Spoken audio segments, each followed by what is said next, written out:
My business collapsed, and I lost my house overnight. I went to my son's place, hoping to stay for a few days.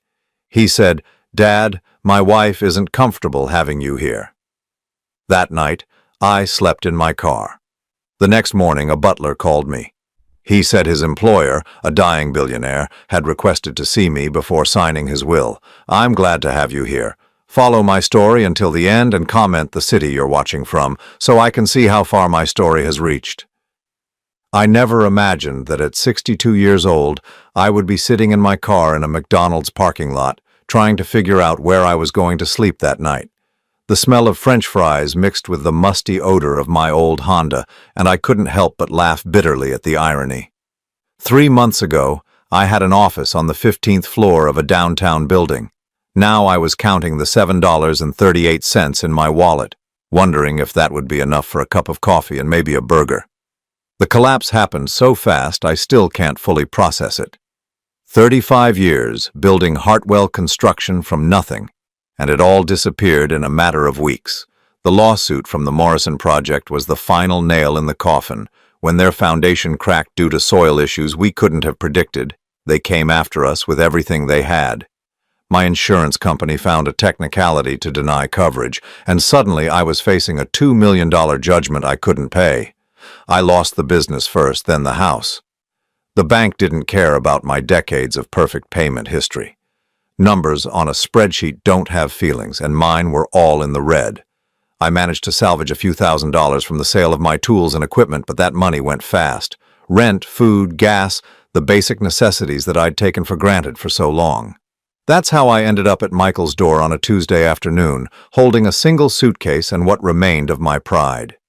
My son lived in a beautiful colonial house in the suburbs, the kind of place I'd dreamed of buying when he was little. His wife Sarah had expensive taste, and it showed in every perfectly arranged detail of their home. "Dad?" Michael opened the door looking surprised, even though I'd called ahead. "I thought you were coming this weekend." "Plans changed," I said, trying to keep my voice steady. "Is now a bad time?" Before he could answer, Sarah appeared behind him. I'd never been her favorite person, but the look she gave me that day was different. It wasn't just dislike. It was something closer to disgust. "Walter," she said, my name sounding like a burden in her mouth. "Michael told me about your situation." I shifted the suitcase to my other hand. "I was hoping I could stay for a few days just until I get back on my feet. I won't be any trouble." Sarah crossed her arms, and I noticed Michael's posture change immediately. He'd always been a good kid, but somewhere along, the way he'd learned to read his wife's moods like weather patterns. "The thing is," Sarah continued, her voice taking on that particular tone women use when they're about to deliver bad news wrapped in false concern, "we have the Hendersons coming to stay this weekend, and you know how small our guest room is." I looked at Michael, waiting for him to say something, anything. We both knew the Hendersons lived 20 minutes away and had never stayed overnight in their lives.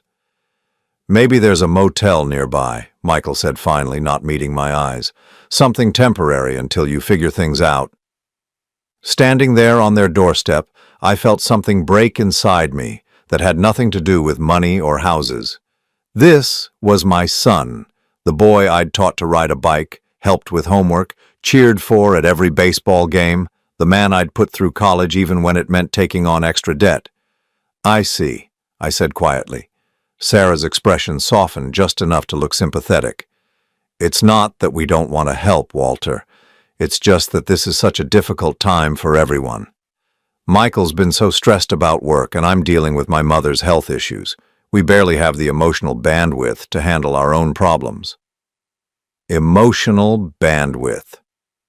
I wondered when caring for family became something that required bandwidth, like an internet connection. "Of course," I said. "I understand." But I didn't understand. I didn't understand how the same woman who'd called me every time she needed help, moving furniture or wanted someone to watch their dog during vacation trips, could suddenly find me too much of a burden for a few nights on their couch. "There's a Hampton Inn about 10 miles from here," Michael said, finally looking at me directly. "It's not too expensive." $95 a night. I'd checked their website on my phone before coming over. 3 nights would wipe out most of what I had left. That sounds perfect, I lied. Sarah brightened immediately, the way people do when an uncomfortable situation resolves itself in their favor. And once you're settled somewhere permanent, we'd love to have you over for dinner. Maybe next month? Next month. When the inconvenience of my presence would be limited to a few hours and a home-cooked meal. I hugged Michael goodbye, and for a moment he held on a little longer than usual. I thought maybe he was going to change his mind, invite me in, tell Sarah that his father needed help, and that was that. Instead, he patted my back and said, "Take care of yourself, Dad." Walking back to my car, I heard their front door close with a soft click that sounded final. I sat in their driveway for a few minutes, watching their house. The lawn was perfectly manicured, the flower beds arranged with magazine precision. Through the living room window, I could see Sarah moving around, probably already forgetting I'd been there. The Hampton Inn was full. So was the Holiday Inn Express, and the 2 budget motels I tried after that. Apparently, there was some kind of conference in town, and every room was booked. By 8 o'clock, I was parked behind a 24-hour diner, trying to figure out how to sleep in a Honda Civic without looking like a homeless person. The irony wasn't lost on me. I'd spent my entire career building homes for other people, and now I couldn't find a place to sleep. That's when my phone rang. The number on my phone wasn't one I recognized. After the day I'd had, part of me wanted to let it go to voicemail, but desperation makes you answer calls you might otherwise ignore. Walter Hartwell? The voice was formal, precise, with just a hint of an accent I couldn't place. Speaking. My name is Edmund Blackwood. I'm calling on behalf of my employer, Mr. Harrison Blackwell. He would very much like to meet with you tomorrow morning if you're available. I shifted in the driver's seat, trying to get comfortable against the Honda's worn upholstery. I'm sorry, who? Harrison Blackwell, Edmund repeated patiently. He's requested a meeting with you at 10 o'clock tomorrow morning. It's quite urgent, I'm afraid. The name meant nothing to me. In 35 years of construction work, you meet a lot of people, but Harrison Blackwell wasn't ringing any bells. I think you might have the wrong Walter Hartwell, I said. I don't know anyone by that name. There was a pause, then the sound of papers rustling. Walter James Hartwell, born March 15, 1962, previously owner of Hartwell Construction? My stomach tightened. How do you know about my business? Mr. Blackwell has been quite specific about wanting to meet with you. He's not in the best of health, and time is rather precious. I looked around the empty parking lot. A few hours ago, I'd been turned away by my own son. Now a complete stranger was asking for a meeting like I was someone important. What does he want? I'm afraid I can't discuss the details over the phone, but I can tell you that Mr. Blackwell is prepared to compensate you for your time. Would $500 be sufficient for a 1-hour meeting? $500. More than I'd seen in weeks. I thought about my $7.38, about sleeping in my car, about the look on Sarah's face when she'd suggested a motel. Where? The Blackwell estate. I can send you the address. Shall we say 10 o'clock? I'll be there. After hanging up, I sat staring at my phone screen. The whole conversation felt surreal, like something that happened to other people. Rich strangers didn't just call up failed contractors and offer them money for meetings. But then again, a week ago, I wouldn't have believed I'd be sleeping in my car either. The address came through a few minutes later, 37 Elm Ridge Drive. I plugged it into my GPS and wasn't surprised to see it was in Millbrook Heights, where the houses started at $2 million and went up from there. I tried to sleep that night, but the Honda's seats weren't designed for someone my size. Every time I started to doze off, a car would pull into the diner's parking lot, headlights sweeping across my windshield. I spent most of the night staring at the ceiling, wondering what kind of man had enough money to pay $500 for an hour of a stranger's time. By morning, I was stiff, tired, and more than a little nervous. I cleaned up as best I could in the diner's bathroom, combing my gray hair with my fingers and splashing cold water on my face. The man in the mirror looked older than 62, worn down by months of stress and a night in a car. The Blackwell estate was everything I'd expected and more. The gates alone probably cost more than most people's cars, electronic and imposing, with B emblems worked into the iron scrollwork. A voice came through the intercom before I could even announce myself. "Mr. Hartwell, please proceed to the main house." The driveway curved through what looked like a professionally maintained park. Ancient oak trees lined the path, their branches forming a canopy overhead. The house, when it finally came into view, wasn't just large, it was magnificent. Colonial architecture with modern touches, probably 20,000 square feet, sitting on grounds that seemed to stretch forever. I parked my Honda between a Mercedes and a BMW, feeling like I'd brought a skateboard to a car show. Edmund Blackwood met me at the front door. He was exactly what I'd pictured. Tall, thin, impeccably dressed in a dark suit that probably cost more than my car. His gray hair was perfectly styled and his handshake was firm but brief. "Mr. Hartwell, thank you for coming. Mr. Blackwell is waiting for you in his study." He led me through rooms that belonged in a museum. Persian rugs covered hardwood floors that gleamed like mirrors. Oil paintings in heavy frames lined the walls, and every piece of furniture looked like it had been handcrafted by someone who'd never worried about money. The study was smaller than the other rooms, but somehow more impressive. Floor-to-ceiling bookshelves filled with leather-bound volumes, a massive mahogany desk, and windows that looked out over gardens that probably required a full-time staff. Harrison Blackwell sat behind the desk in a wheelchair, and I could see immediately that Edmund hadn't been exaggerating about his health. He was thin to the point of frailty, his skin pale and papery. But his eyes were sharp, alert, studying me with an intensity that made me uncomfortable. "Walter Hartwell," he said, his voice stronger than his appearance suggested. "Please sit down." I took the chair across from his desk, my work boots looking out of place on his expensive rug. "Thank you for coming," he continued. "I imagine you're wondering why I asked to see you." The thought had crossed my mind. He smiled, and for a moment something flickered in his expression. Recognition? Sadness? It was gone too quickly for me to be sure. "Tell me, Walter, do you remember a rainy night 8 years ago? October 23rd, to be exact. Route 12, just outside Millbrook?" My blood went cold.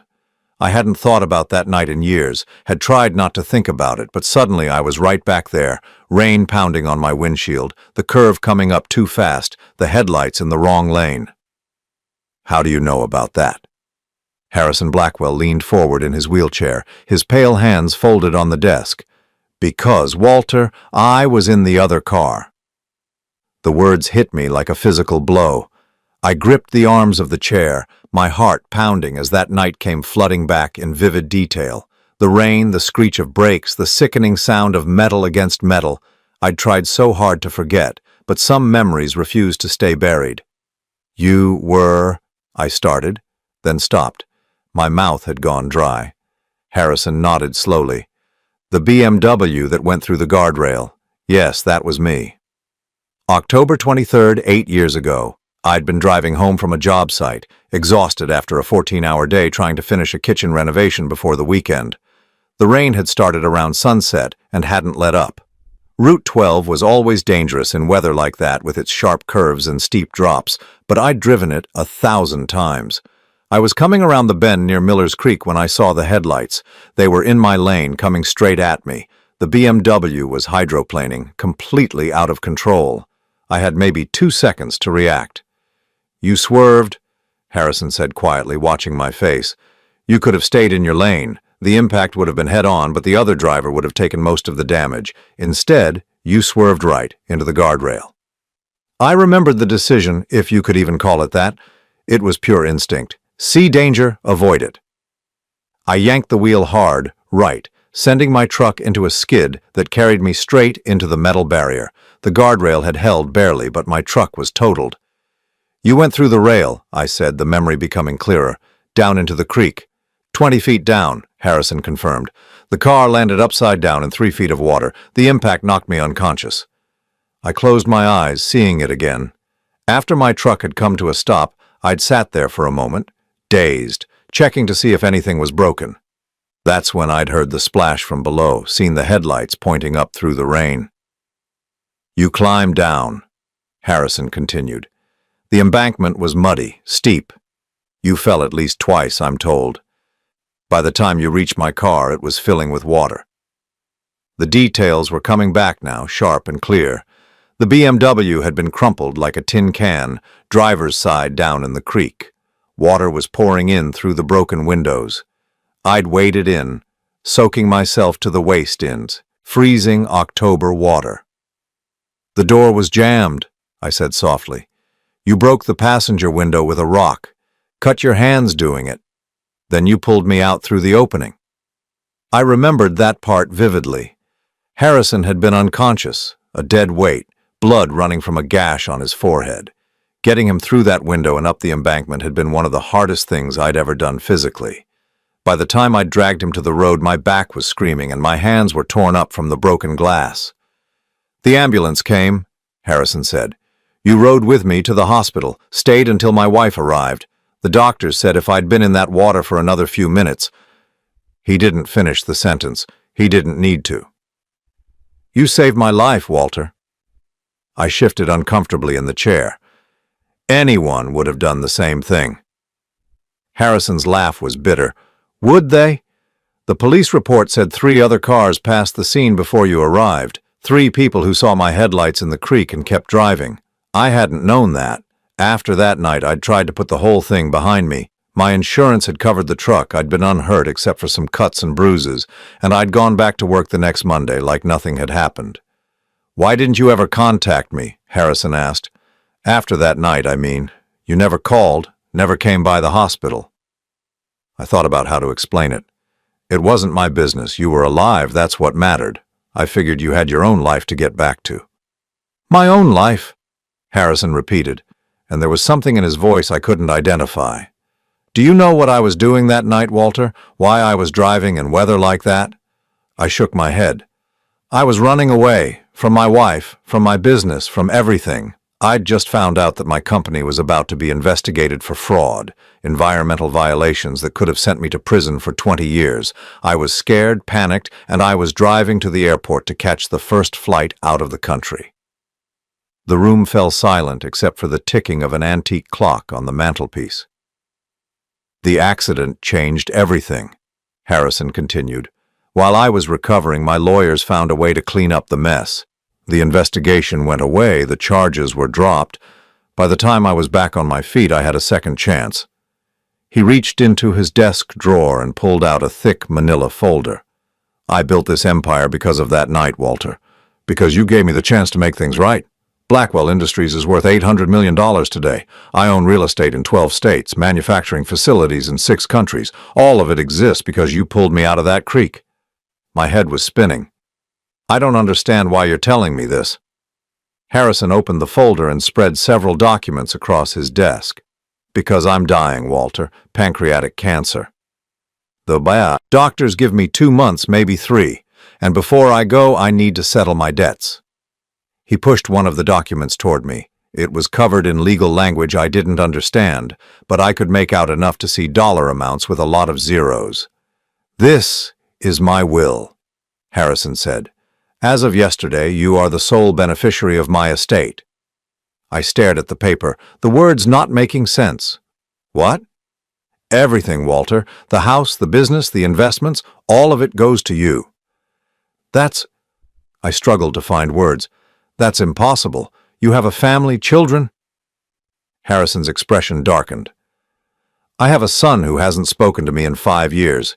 He's waiting for me to die so he can inherit enough money to support his gambling addiction and his third wife's shopping habits. I have a daughter who calls me twice a year, on my birthday and Christmas, and only to ask for money. Neither of them was in that creek 8 years ago. I pushed the document back toward him. I can't accept this. You don't have a choice. It's already done. The papers are filed. The lawyers have been paid. When I die, everything becomes yours. But why? I mean, I appreciate the gesture, but what happened that night? It was just human decency. It doesn't deserve this. Harrison leaned back in his wheelchair, studying me with those sharp eyes. Do you know what you did after you pulled me out of that water, Walter? You gave me your jacket. You were soaking wet, shivering, your hands were bleeding, and you gave me your jacket to keep me warm. Then you sat with me in the rain until help arrived. You held my head to keep the water out of my mouth. I had forgotten about the jacket. You didn't know who I was. For all you knew, I was some drunk who'd nearly killed you, but you treated me like I mattered. Like my life had value. Do you have any idea how rare that is? Anyone would have— No, Harrison interrupted firmly. Anyone wouldn't have. Most people would have called 911 and driven away. You stayed. You cared. And in 30 years of business dealing with thousands of people, you're the only person who ever showed me genuine kindness without wanting something in return. He pulled out another document, this one shorter and simpler. This is a letter I wrote to you 3 years ago, after my first cancer diagnosis. I've rewritten it dozens of times, but I could never bring myself to send it. I kept thinking I'd have more time, that maybe I'd find a way to repay you that didn't feel so dramatic. Mr. Blackwell, I really can't. Harrison, and yes, you can, you will. His voice carried the authority of a man used to having his orders followed. Because whether you like it or not, Walter, you're about to become a very wealthy man. I sat there staring at the documents, my mind reeling. This morning I'd woken up in my car with $7 to my name. Now this stranger was telling me I was going to inherit hundreds of millions of dollars. There's something else, Harrison said, his voice softer now. Something you need to know before you make any decisions about your family. He reached for a thick file folder I hadn't noticed before, one with my name written on the tab in neat handwriting. I've been keeping track of you, Walter, not in a creepy way, he added quickly, seeing my expression, but I wanted to know how you were doing, whether you were happy, successful, if you needed anything. I hired a private investigator to do periodic checks. My stomach clenched. What kind of checks? The last report came in 2 weeks ago. I know about your business, about the lawsuit, about losing your house. I know you went to your son for help. Harrison opened the file and pulled out several photographs. They were surveillance shots taken with a long lens. Me standing on Michael's doorstep. Sarah's face in the window. Me walking back to my car. I also know what they said to you. The blood drained from my face. How could you possibly know that? Harrison's smile was grim. Money buys a lot of things, Walter, including very sophisticated listening devices. My investigator recorded the entire conversation. He reached into the folder again and pulled out a small digital recorder. Would you like to hear it again? No, I said quickly, but Harrison was already pressing play. Sarah's voice filled the room, crystal clear and dripping with disdain. It's not that we don't want to help, Walter. It's just that this is such a difficult time for everyone. Michael's been so stressed about work, and I'm dealing with my mother's health issues. We barely have the emotional bandwidth to handle our own problems. Then Michael's voice, weak and apologetic. Maybe there's a motel nearby. Something temporary until you figure things out. Hearing it again was worse than living it the first time. The casual cruelty, the complete lack of empathy. These were people who'd called me when they needed help moving, when they wanted someone to watch their dog, when they needed a cosigner for their first mortgage. Harrison clicked off the recorder. There's more, if you'd like to hear it. Conversations they had after you left. About how relieved they were that you didn't push harder, about how they'd been dreading this day for months, knowing eventually you'd come asking for help. I felt sick. Why are you showing me this? Because you need to understand who these people really are before you make any decisions about your future, and because there's something else you should know. He pulled out another document, this one with Michael's name at the top. Your son owes $43,000 in credit card debt. His wife has a shopping addiction that they've been hiding for years. Their mortgage is underwater and they're 3 months behind on payments. My head was spinning. How do you know all this? Credit reports, bank records, public filings. It's amazing what money can buy in terms of information. Harrison's expression was grim. They're facing foreclosure, Walter. Within 6 months, they'll lose their house. But Michael said business was good. He got that promotion last year. The promotion came with a salary increase of $8,000 annually. Sarah's spending increased by $30,000 that same year.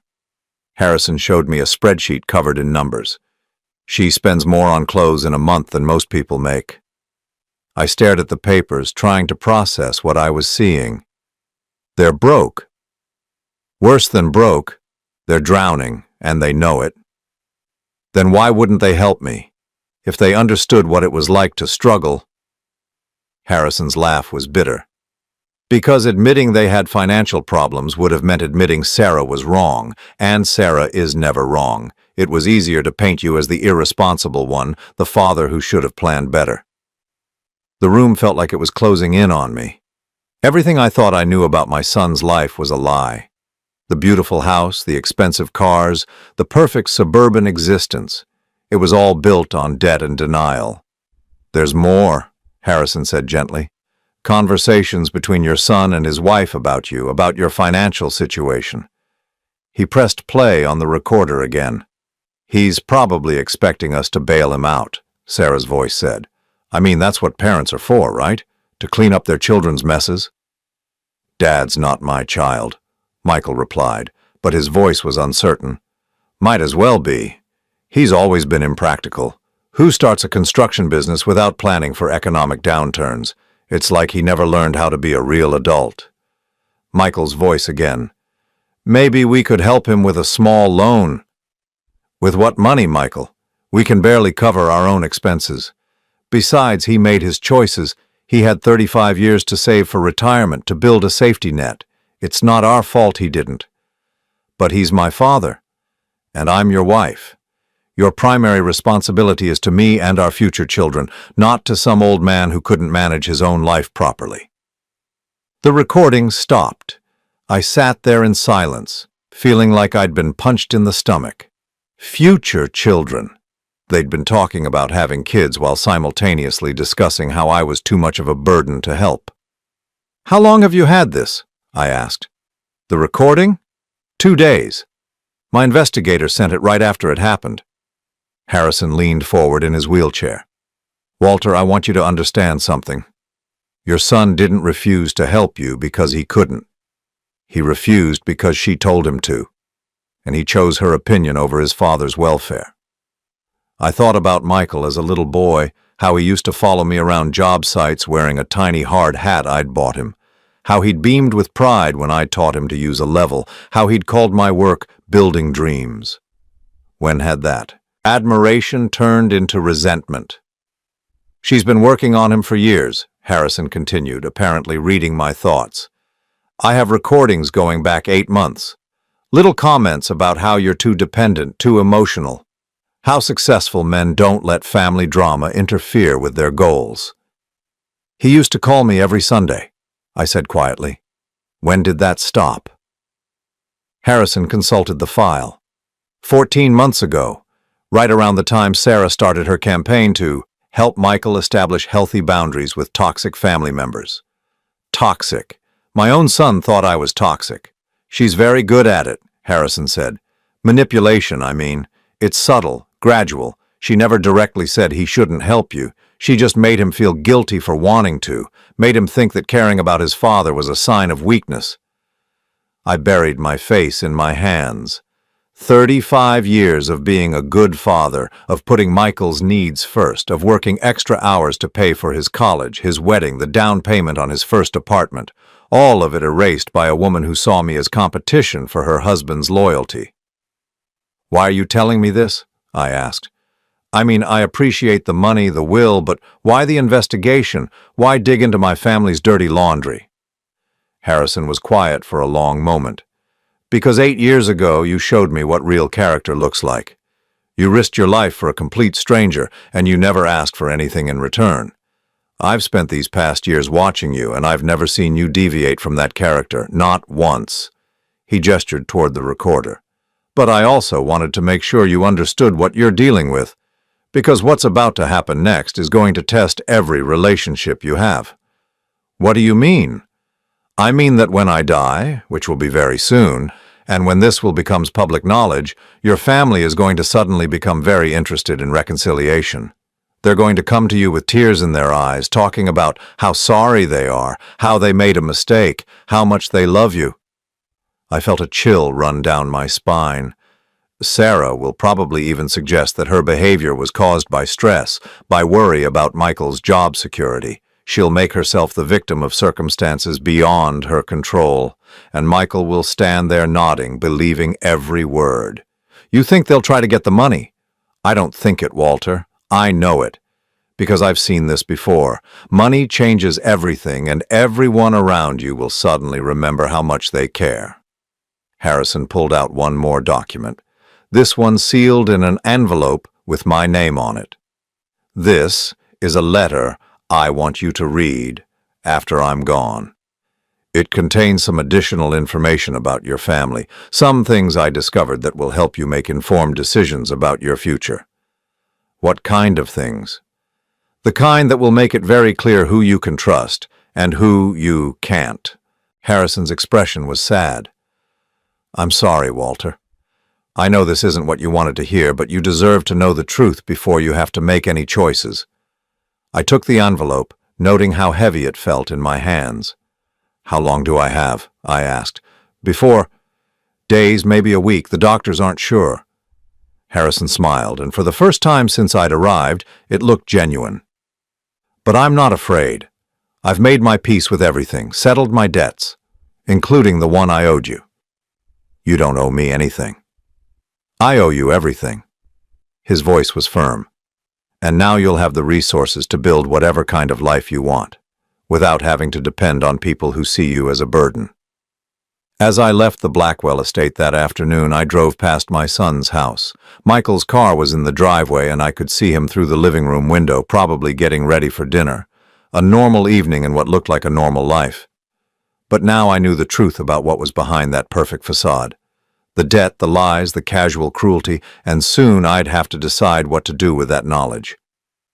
The envelope from Harrison sat heavy in my jacket pocket, full of secrets I wasn't sure I wanted to know. But as I drove toward the motel I could now afford, I realized that for the first time in months I wasn't afraid of tomorrow.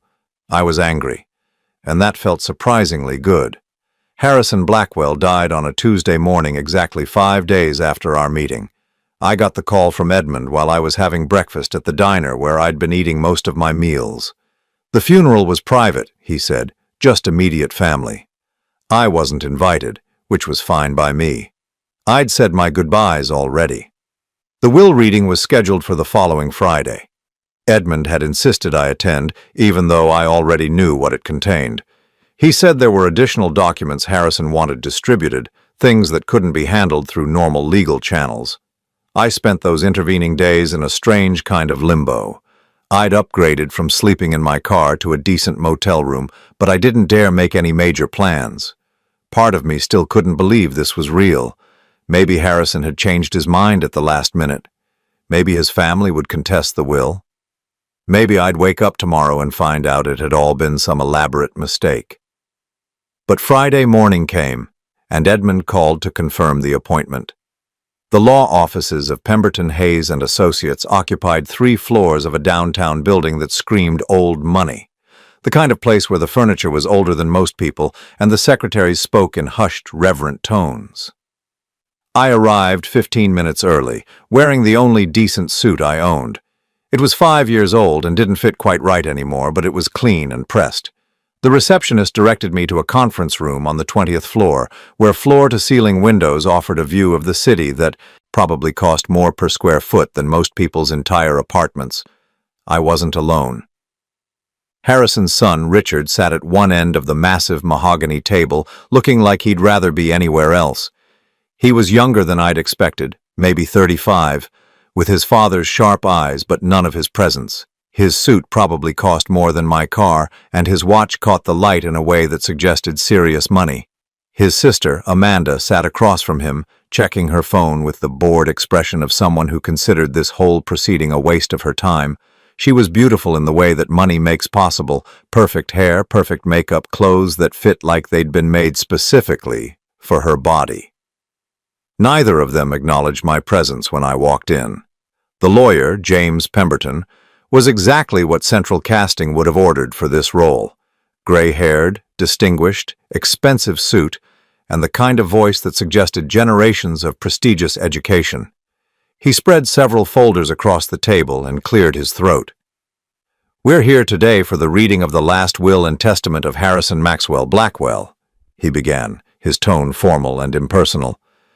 "As you all know, Mr. Blackwell made some significant changes to his estate planning in the weeks before his death." Richard leaned forward. "How significant?" Pemberton consulted his notes. "The previous will, dated 3 years ago, left the bulk of the estate divided equally between his 2 children. The new will, executed 2 weeks ago, supersedes that document entirely." Amanda looked up from her phone for the first time. "What do you mean, supersedes?" "I mean, Miss Blackwell, that the new will contains very different provisions." Pemberton opened the first folder and began reading in that measured, legal tone that somehow managed to drain all emotion from even the most shocking statements. "To my son, Richard, who has spent the last 5 years waiting for me to die so he can inherit enough money to support his gambling debts and his wife's spending habits, I leave the sum of $100,000. This should be sufficient to pay for rehabilitation programs should he choose to address his addictions." Richard's face went white. "What the hell is this?" Pemberton continued reading without pause. "To my daughter, Amanda, who has called me exactly 16 times in the past 5 years, each time to request money for various personal expenditures, I leave the sum of $100,000. Perhaps this will purchase enough designer handbags to fill the emptiness that material possessions clearly haven't filled so far." Amanda shot to her feet. "This is insane. He can't do this." "I assure you, Miss Blackwell, your father was of sound mind when he executed this document. There are medical evaluations to confirm his mental competency." "Then who gets everything else?" Richard demanded. Pemberton turned to me. "The remainder of Mr. Harrison Blackwell's estate, valued at approximately $786 million, including all business interests, real property, investments, and personal effects, is left to Walter James Hartwell." The silence that followed was so complete I could hear the air conditioning humming through the vents. Richard and Amanda both stared at me like I'd just materialized out of thin air. "Who the hell is Walter Hartwell?" Amanda finally asked. Pemberton consulted his notes again. "According to the documentation provided by your father, Mr. Hartwell saved his life 8 years ago in an automobile accident. The will specifically states that Mr. Hartwell is the only person who ever showed me genuine kindness without expecting anything in return." Richard's chair scraped against the floor as he pushed back from the table. "This is insane. Our father leaves nearly $800 million to some random stranger because of a car accident." "Not random," I said quietly. It was the first time I'd spoken since entering the room. "I pulled your father out of a creek after his car went through a guardrail. He would have drowned if I hadn't been there." Amanda rounded on me. "So what? You did what any decent person would do, and now you think you deserve our inheritance?" "I didn't ask for this," I said. "I didn't even know who your father was until a week ago." "Bullshit," Richard snapped. "Nobody gives away that kind of money to a stranger. What's your angle? What did you do to manipulate him?" Before I could answer, Pemberton cleared his throat again. "There are additional documents your father asked me to distribute." He handed me a sealed envelope with my name on it, then gave similar envelopes to Richard and Amanda. He requested that these be opened and read aloud in everyone's presence. My envelope contained a single sheet of paper with Harrison's letterhead. The handwriting was shaky but legible. "Walter," I read aloud, "if you're reading this, then Richard and Amanda have just learned that their years of indifference and greed have finally caught up with them. They're probably calling you a manipulator, suggesting you somehow tricked a dying old man into changing his will. Don't let them. You earned this inheritance 8 years ago, when you risked your life for a stranger. But you've proven you deserve it every day since by living with integrity and kindness, qualities my children never learned." I looked up to see both siblings, staring at me with undisguised hostility. Richard tore open his envelope and began reading in a voice tight with anger. To Richard, your gambling debts currently total $623,000. You've borrowed against your trust fund, taken cash advances on 17 different credit cards, and forged my signature on 3 separate occasions to access funds from accounts you had no right to touch. The private investigator's report is attached for your reference. His face was scarlet now. He was having us investigated? Amanda's hands were shaking as she opened her own letter.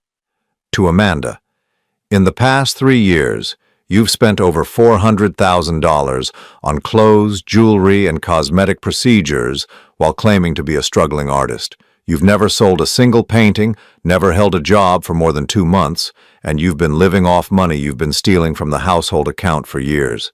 The documentation is attached. She crumpled the letter in her fist. This is harassment. This is character assassination. This is truth, Pemberton said calmly. Your father was very thorough in his documentation. Richard turned to me, his face twisted with rage. You did this. You poisoned him against us. I met your father exactly once before he died, I said, last week. Then how did he know about our... Richard stopped himself, apparently realizing that finishing that sentence would be an admission. Your father hired private investigators, Pemberton explained. He wanted to understand who he was leaving his money to. That included investigating his own children. Amanda was crying now, but they were angry tears, not sad ones. He was our father. How could he humiliate us like this? Maybe, I said quietly. He was hoping you'd prove him wrong. The meeting continued for another hour, covering the technical details of the inheritance, the transfer of assets, the legal procedures that would need to be followed. But the real drama was over. Richard and Amanda left without saying goodbye, their faces set in identical expressions of fury and disbelief. As I walked to my car afterward, my phone rang. Michael's name appeared on the screen. Dad, I just heard, is it true? About Harrison Blackwell? Word traveled fast in a city this size. I wondered who had called him, how the news had already spread. It's true. Jesus, Dad, $700 million? That's incredible. There was something in his voice I'd never heard before. Not excitement exactly, more like calculation. Yeah, I said, it's incredible. Listen, Sarah and I were talking and we feel terrible about the other day. We were stressed, overwhelmed, and we said some things we didn't mean. We'd love to have you over for dinner tomorrow night. To celebrate and to apologize. I sat in my car outside the law office, looking up at the building where I'd just inherited more money than I could spend in 10 lifetimes. 24 hours ago, these same people had told me they didn't have the emotional bandwidth to help their homeless father. Now they wanted to celebrate. That's very generous, I said. Let me think about it. Of course, take your time. We'll be here whenever you're ready. After hanging up, I drove to the cemetery where my wife was buried. Margaret had been gone for 12 years now, cancer taking her just 2 years before, the accident that had changed everything. I sat by her headstone and told her about Harrison, about the inheritance, about our son's sudden change of heart. What should I do, Maggie? I asked the granite marker. You always knew what was right. The wind rustled through the oak trees overhead, but it didn't sound like an answer, it just sounded like wind. That night, I opened the sealed envelope Harrison had given me during our meeting, the one with additional information about my family. Inside were photographs, bank records, and a transcript of a conversation between Michael and Sarah from just 3 days ago. If he really does inherit all that money, Sarah's voice said on the recording, we need to make sure we're back in his good graces. I've been thinking about how to handle this. Handle what? The reconciliation. We can't just pretend nothing happened. We need a story that explains our behavior without making us look bad. What kind of story? We were protecting him. We knew he was proud and we didn't want him to feel like a charity case. So we encouraged him to be independent, to solve his own problems. It was tough love. Michael's laugh was hollow, You think he'll buy that? He'll want to buy it. Nobody wants to believe their family doesn't care about them. Give people a face-saving explanation, and they'll usually take it. I turned off the recording and sat in the darkness of my motel room, feeling something cold and hard settle in my chest. Tomorrow I'd go to dinner at my son's house, but not for the reasons they expected. I arrived at Michael's house at exactly 7 o'clock, carrying a bottle of wine I'd bought for the occasion. Not an expensive one. I was curious to see if they'd notice. Sarah answered the door wearing a dress I'd never seen before, something that probably cost more than I used to make in a week. "Walter." She embraced me like we were old friends, holding on just a little too long. "I'm so happy you could come. We have so much to talk about." The house looked different somehow.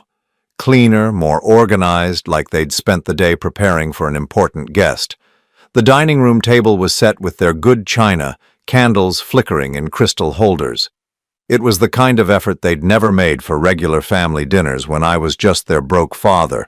Michael appeared from the kitchen, grinning broadly. "Dad, come in, come in. Can I get you a drink? We've got that scotch you like."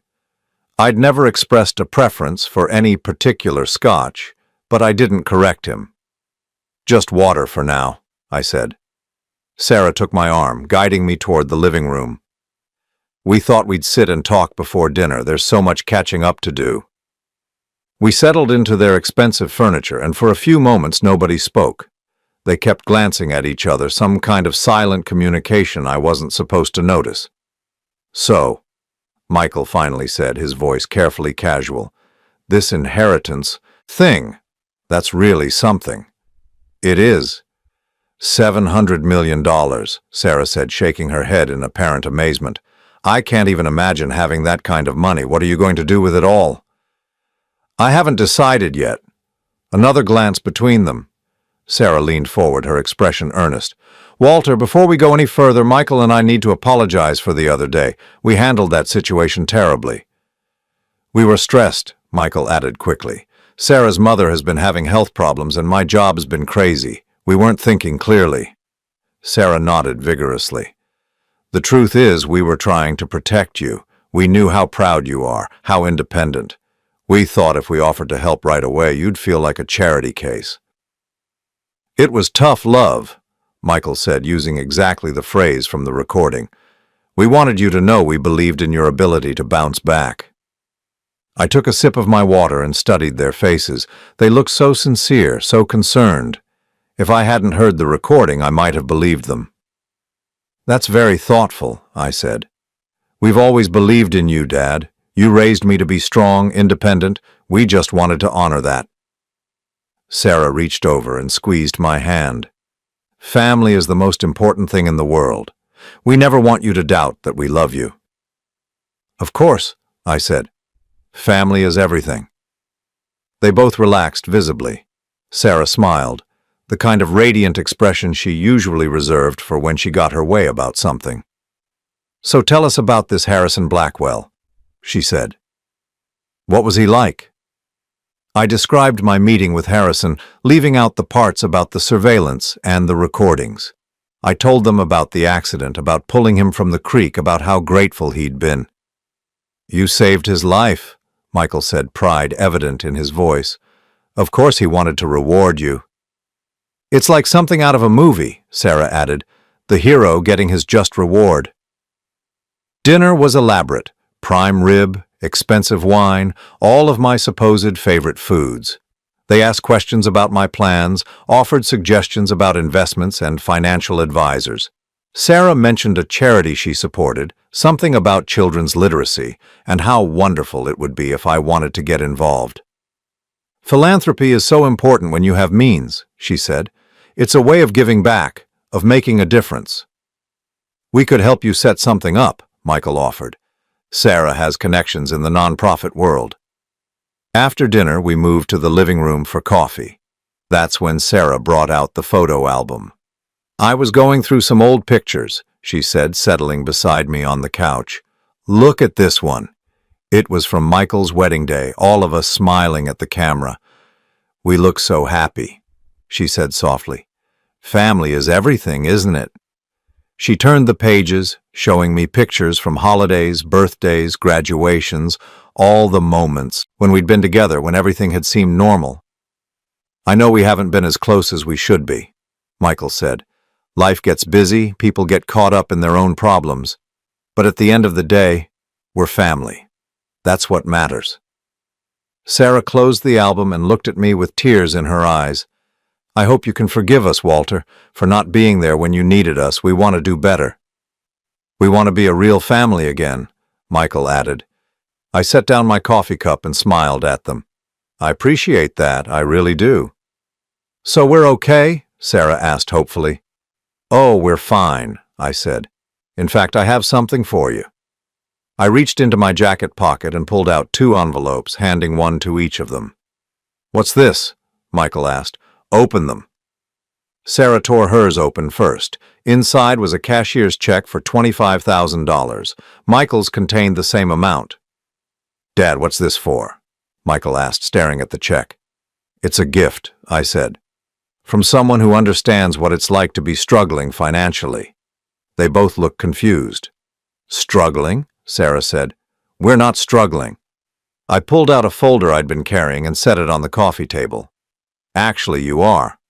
43,000 in credit card debt. 3 months behind on your mortgage. Sarah's spending has increased by $30,000 a year while your income has remained flat." The color drained from both their faces. "How do you know that?" Michael whispered. "The same way I know about the conversation you had 3 days ago, planning how to handle my reconciliation. The same way I know you told your wife I was too much of a burden to help because you barely had the emotional bandwidth for your own problems." Sarah's mouth opened and closed like a fish. "Walter, I can explain." "You don't need to explain. I understand perfectly. You thought I was a failure, a burden, someone whose problems were too inconvenient to deal with. You were probably hoping I'd just disappear so you wouldn't have to feel guilty anymore." Michael leaned forward, desperation creeping into his voice. "Dad, that's not fair. We love you." "No," I said quietly. "You love what I can give you. There's a difference." I stood up, buttoning my jacket. "The checks are yours to keep. Consider it payment for a valuable lesson." "What lesson?" Sarah asked, her voice small. "That your father isn't stupid, and that sometimes karma takes a while, but it always collects." Michael stood as well, panic in his eyes. "Dad, wait, don't leave like this. We can work this out." "There's nothing to work out, son. You made your choice when I needed help. I'm just making mine now." "But we're family," Sarah said, tears streaming down her face. "Family forgives each other." I paused at the front door. "You're right, family does forgive. But forgiveness doesn't mean pretending things didn't happen, and it doesn't mean I have to keep putting myself in a position to be hurt." "What are you saying?" Michael asked. "I'm saying goodbye." 6 months later, I was sitting on the porch of my new house, watching the sunset over the lake. It wasn't a mansion like Harrison's place, but it was mine. Paid for with cash, no mortgage, no debt, no one who could take it away from me. The inheritance had been finalized without contest. Richard and Amanda Blackwell had apparently decided that fighting over $100,000 wasn't worth the legal fees. I'd kept Harrison's businesses running, hiring good people to manage what I didn't understand myself. I'd heard through mutual acquaintances that Michael and Sarah had used the $25,000 to catch up on their mortgage payments. They'd also heard somehow about my new address. Michael had called twice, leaving voicemails I hadn't returned. Sarah had sent a card at Christmas. I hadn't blocked their numbers or refused their contact entirely. I just didn't engage. When someone shows you who they really are, believe them the first time. Maya Angelou had said that, and she'd been right. The truth was, I wasn't angry anymore. Anger required emotional investment, and I'd stopped investing in people who saw me as a means to an end rather than someone worth loving. I had made new friends in my new town, people who knew me as the guy who'd inherited some money from a grateful stranger, not as someone's disappointing father or inconvenient relative. They invited me to barbecues and poker games and didn't expect anything from me except my company. I'd also started volunteering at a local shelter for homeless veterans, helping guys who reminded me of myself not too long ago, Men who'd lost everything through circumstances beyond their control, who just needed someone to see them as human beings deserving of dignity and respect. It turned out that being genuinely wealthy wasn't about the money itself. It was about the freedom to choose who you spent your time with, who you helped, who you loved. It was about never having to compromise your values or accept poor treatment because you needed something from someone. As the sun disappeared behind the mountains, I thought about Harrison Blackwell and the night that had changed both our lives. He'd been running away from his problems when I pulled him from that creek. But maybe, in a way, he'd been running toward this moment, toward the chance to give someone else the freedom he'd never known how to find himself. Margaret's picture sat on the table beside my chair, and I raised my glass of wine in her direction. "We did okay, Maggie," I said to the photograph. "We raised a son who became exactly what his mother wanted him to be. That's not our fault." The evening air was soft and warm, filled with the sound of crickets and the gentle lapping of water against the shore. Somewhere in the distance, a family was having a barbecue, their laughter carrying across the lake. It was the sound of people who actually enjoyed each other's company, who chose to be together instead of feeling obligated. The sound of real family, the kind you create rather than the kind you're born into. I closed my eyes and listened, and for the first time in longer than I could remember, I felt completely at peace.